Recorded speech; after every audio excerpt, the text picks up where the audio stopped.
শুধু খাওয়াইলে আর ঝাপাইলে এই গাভী পালন হয় না।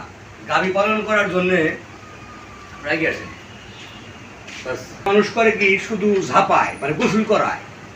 গরুর পায়ের নিচে বেশি কোনো জায়গা ভিজা থাকলে ওইখানে গরু আপনি শুইতে পারবেন না। এই জন্য গরু যখন আপনার থাকে পায়ের নিচে শুকনো থাকে, এগুলা বেশি বেশি পানিতে ধোয়া যাবে না।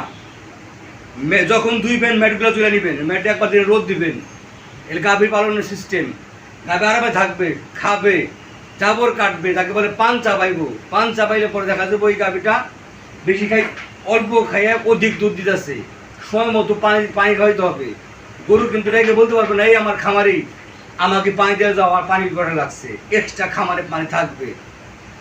আর সাথে বাছুরের যত্ন, বাছুরের 7 দিন কমপক্ষে খাওয়াইতে হবে শাল দুধ। আমরা শাল দুধ রাখাই জানি না, আমাদের বাছুর খাইতে পারে 1 দিন। ধন্যবাদ।